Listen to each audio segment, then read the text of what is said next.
Hello, this is Dan Alford. Welcome to the ARC Specialties Weld of the Week.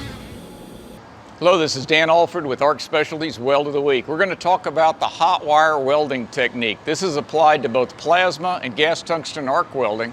What it does is it lets TIG and plasma be just as efficient and have the same deposition rates as gas metal arc welding.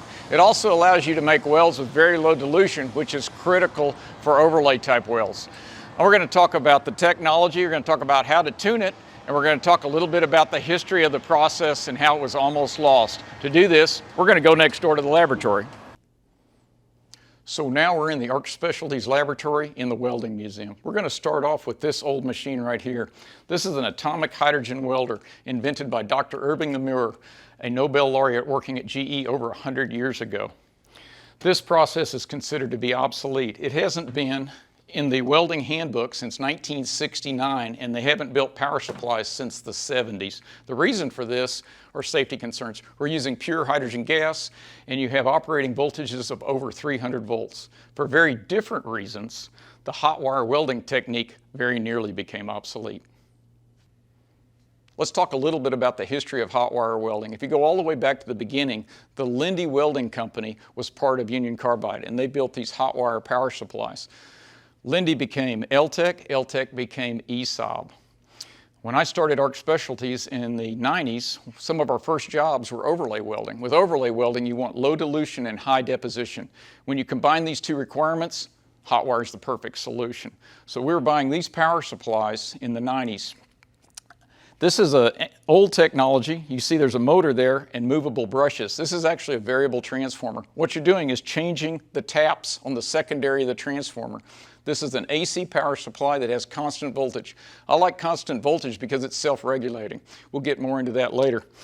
But then the Pareto rule got us. I don't know if you're familiar with it, that's the 80-20 rule. 80-20 rule says 80% of your profits come from 20% of your products. And when ESAB realized that this was part of the 80% that wasn't creating the profits, they discontinued this process. This is a critical industrial process that is now no longer available. Big problem for me because we're building dozens of hot wire welding systems. This forced us to build a solid state version of the old VAC 250. Ours is solid state. Once again, it's AC, because I believe in that, and it's constant voltage, but it uses modern technology. So this is what we're using nowadays, and this is what we'll demonstrate in the laboratory. Okay. So we're here in the lab with Dave Hebble running a hot wire procedure, and wanted to chat with Dave about the process because he's got a lot of history with Linde. That was your first job out of school, right? Right, went to work for Linde. And they invented hot wire? I believe they did, and I wasn't there, okay? I was still in school, but I got there as fast as I could. But this was running in the 70s, right? Right, So early 70s. Was it more popular back then? Or has it always been kind of a niche? Well, it's a niche market. It's TIG quality with higher deposition rates, you know, approaching MIG.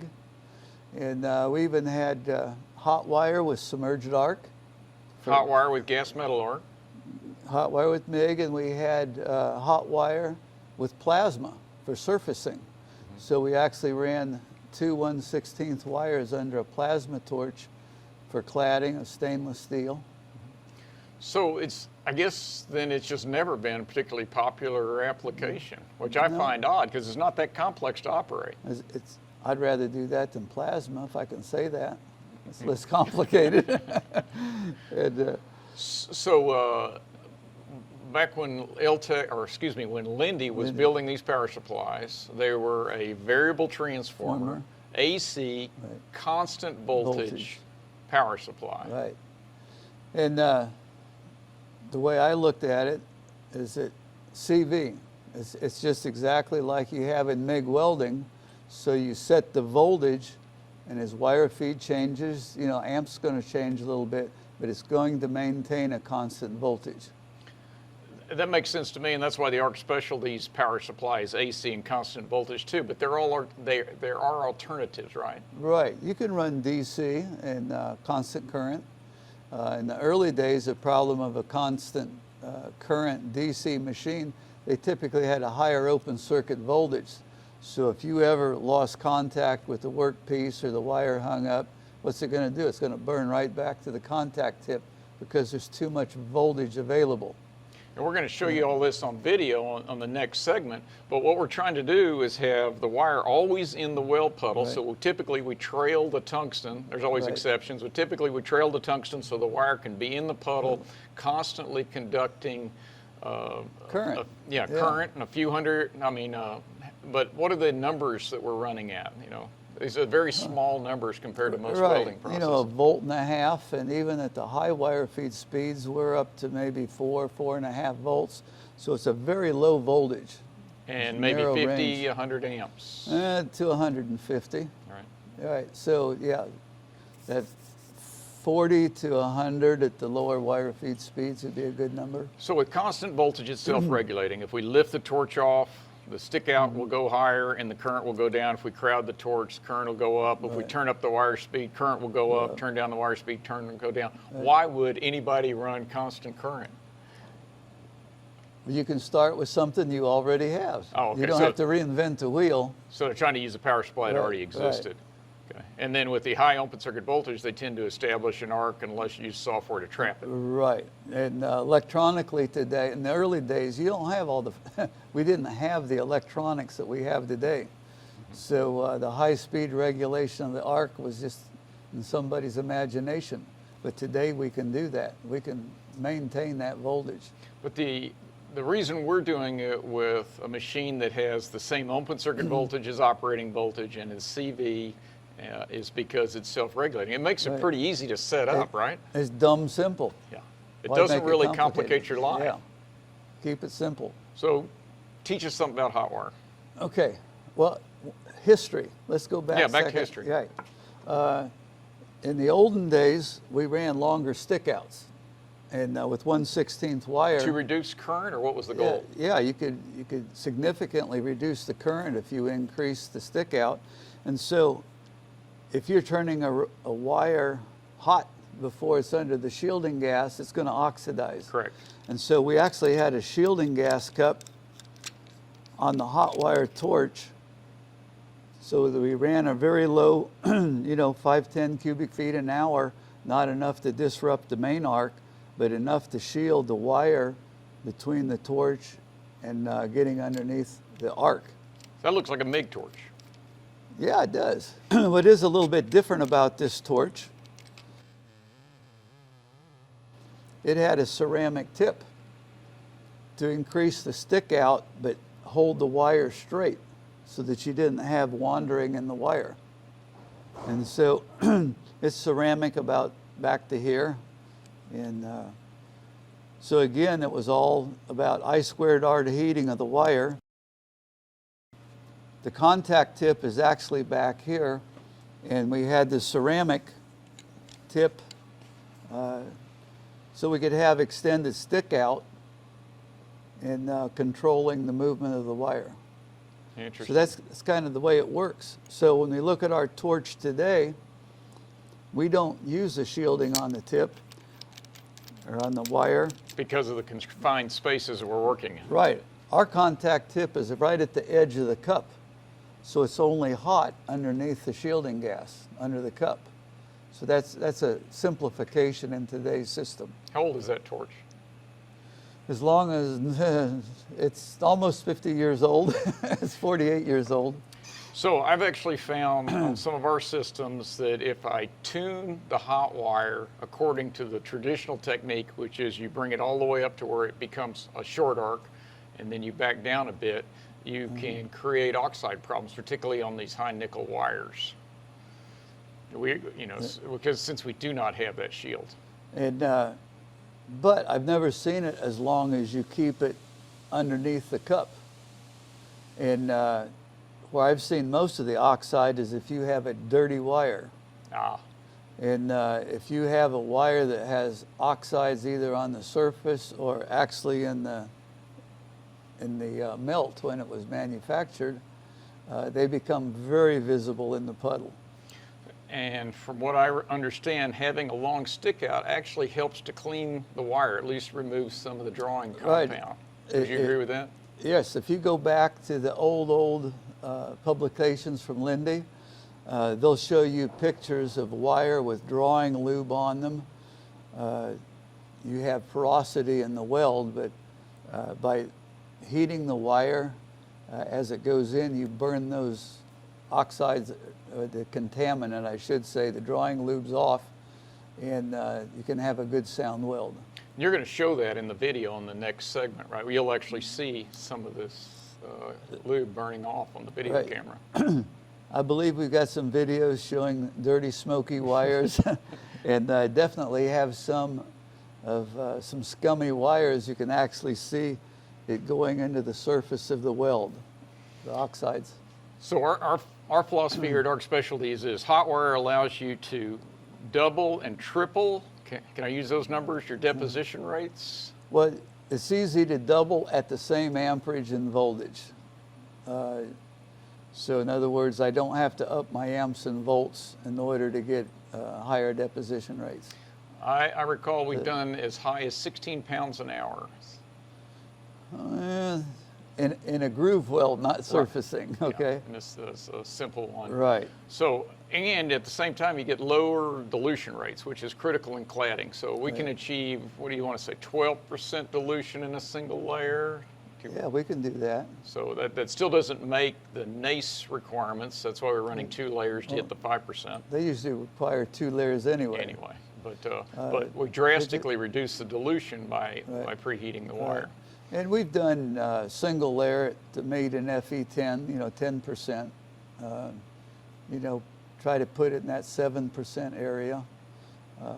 I've done less than 2%, but you start getting nervous.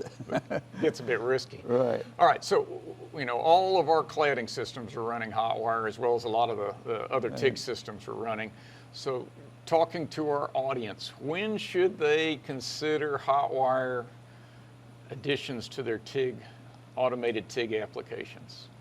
If you want TIG quality and you're tired of going slow, start using it. So it's for joining as well as overlay. Joining it in a groove weld or just for surfacing, yes. When should you avoid Hotwire? Hotwire doesn't work well on aluminum. All right, because the conductivity. The conductivity of the wire is too high. Copper doesn't work well at all. And, on those, just plain old cold wire. But if you want to increase your production rate and still maintain quality, it's a no-brainer. What about for manual applications? Is that a place where you wouldn't try it? I wouldn't try it. How do you maintain a constant stick out? I know. I think that's one place where it wouldn't work. Right. That's not going to work at all. Okay. But we're talking about mechanized. Things to consider. When you have a hot wire, I have to, do proper alignment. I have to maintain a constant stick out. So it's got to be mechanized. If I'm buying a system, now I have to buy a hot wire power supply. Fortunately here it's all integrated into the controls, so it's not a big expense, but it is a little more complicated. I have a hot wire voltage to set. My procedures I'm going to call out, I need to know what my amperage is going to be. So it adds a little complexity to the system. But if you're already running cold wire, you already have to align it. Right. And you have to, maybe you don't have to, but it is recommended that we feed in from the back of the puddle, right? So we're trailing with the wire. Right.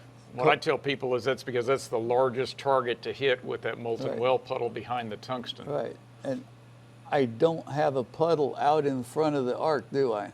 No. And so if the wire touches it, it's going to kind of arc and spark. That's not hot wire. That's not hot wire. And so, yeah, cold wire from the front, hot wire from the back as a general rule. So if you can't feed from the back for some reason, that might be an issue. Right. And, well, with TIG and hot wire, your orientation, the direction of travel is important, so that no real disadvantage there. So on the last axis of the robot, for example, will be dedicated just to maintaining the relative position of the wire to travel. Right. So you now have a 5-axis robot because the 6-axis is taken up with that. Right. And in MIG welding, I could just go around in a circle, and I don't have to. But here I have to keep the wire in proper orientation. Okay, we keep talking about TIG because that's what we do most of the time. How about plasma keyhole? Plasma keyhole has its place, limited application. But I mean, does Hotwire help on that? And I would say for the cap pass it does. yeah, for fill passes, the problem is on the first pass keyhole, There's not enough puddle. you can hit the puddle, but if you put too much metal in, guess where it all goes? Stalactites. It goes through and hangs out on the bottom of it. And so for a heavier material where you're keyholing the root pass and I'm putting fill passes in. That's the way we've always tackled it, every project you and I have done. Right. So I think it's still useful even with a keyhole machine, because then it allows you to put that cap pass in fast. You know, we keep talking about electrons and arcs, but we put some of these systems on lasers too. Is there the same advantages apply to laser overlay and laser welding? If you've got a puddle and have contact and pull current through the wire, yeah, it'll work. And it's an inexpensive way to add heat to a laser welding process. Right. And increase deposition. All right, Dave, you've been doing some high-speed photography work. What have you learned about the electromagnetic interference of a hot wire? Okay, we know that when you have two magnetic fields close together, you can bend arcs. Yep. And so we can either bring them closer together or they can repel and push each other away. One of the things with AC, you know, we always talk about AC, we get rid of arc blow in welding. However, you don't really get rid of arc blow, you just average it. I just move it around. Right. And so by having an AC hot wire close to a DC main arc, there is an interaction between the arc. And so we're running 60 cycle. So as I go through that cycle, I'm attracting it and then I'm pushing it away. So I'm actually, you know, it's bending the arc towards and away from it, the hot wire. As I recall, on some of the earlier submerged arc welders, they would put an AC probe in front of it when they're trying to do very high speed work for exactly the same principle, to improve electrode follow, as it used to be called. And well, I like AC tandem because they're the arcs interacting and it's bending the arc, improves wetting, and eliminates undercut. And so it kind of works the same way here, as the arc is oscillating back and forth, and then we have a view looking down at the puddle, and you'll see the ripples or the waves flowing out on top of the surface of the molten puddle. Kind of neat to watch. I think that helps stir the puddle. What do you think? Right. Yeah. And, but it improves the wetting along the sides of the weld bead. It's almost like pulsed, because it wets forward, then welds, wets forward, then welds. Pulse is when you're pulsing the current, it's a little more distinct. You'll see it actually flow out and wet the sidewalls. In the video, the pulse is turned off so that you don't have the complication and confusion of what's doing what to the puddle. But you will see the ripples or the waves on top of the weld bead. And so we can actually use the wire as an electromagnet.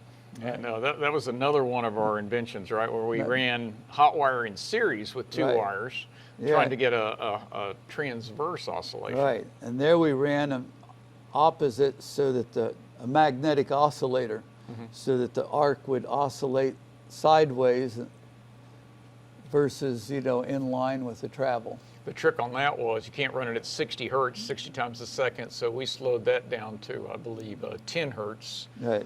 And it worked pretty well. Right. Filed for a patent, didn't get the patent, so that's an idea we can share with you.